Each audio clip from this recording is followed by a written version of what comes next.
District 7 is a little bit of everything because it is at the northern part of the county, extending out to the border with Howard and going all the way across the top border with Howard out to the Frederick, to the nexus with Frederick County.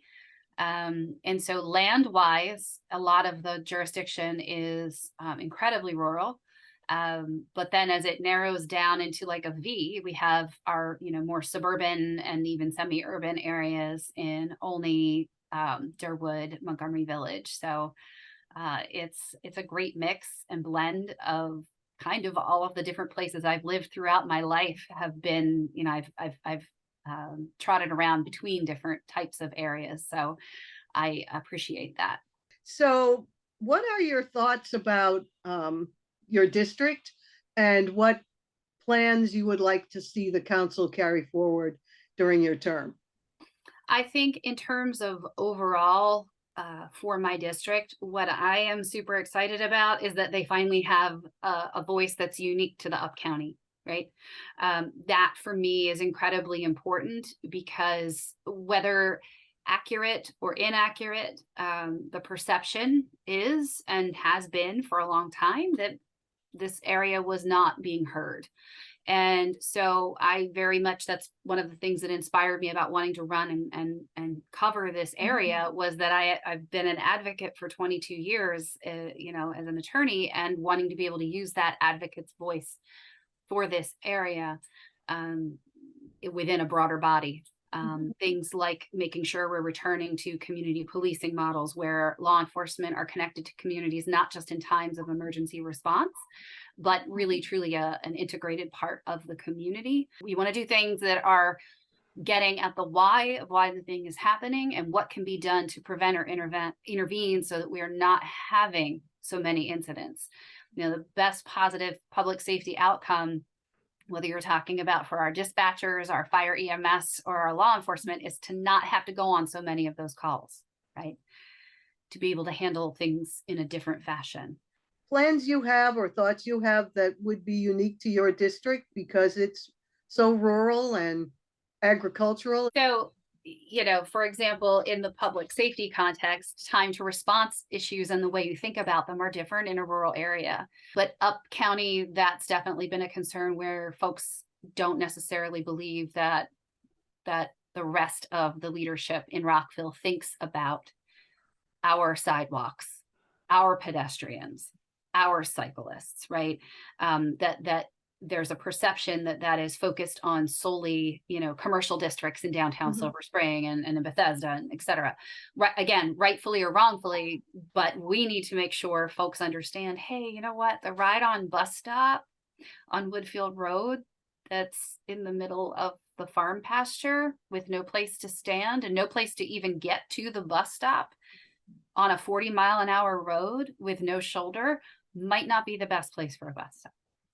Right? Doesn't mean we don't need bus service. Doesn't mean we don't want to ride the bus. So right. Things like that. What are we going to do to better connect those types of priorities with our residents to fit their needs, even though this area is more rural, and specifically because it is more rural and we want to be able to give them access to other parts of the county and vice versa. So somebody dubbed all the women who are now going to be part of the council the Six. Naming after that Broadway play.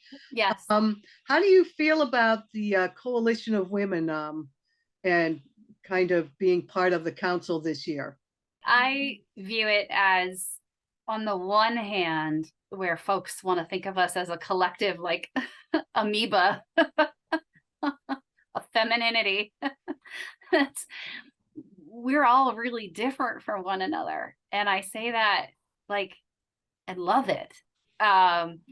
So, we don't all think alike and we have very different personalities, and that's awesome.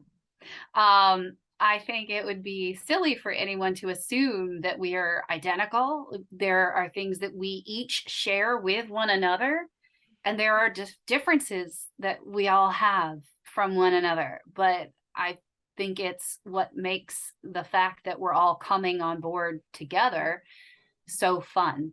and so interesting, because we can each talk about things that have happened at different points in our lives, in our professional careers, in our, our roles as mothers.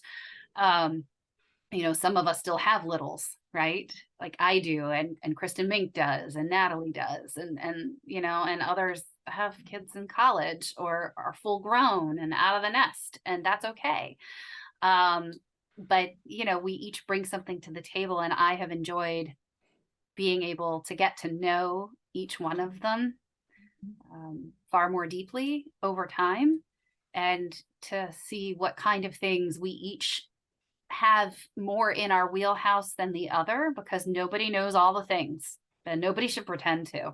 Well, it sounds like you have a lot of work in front of you, and you've been doing a lot of homework besides, which is great. I'm very excited. And I think for me, one of the things that's the coolest was having my kids texting me on election night, and my phone's blowing up, and it's my kids.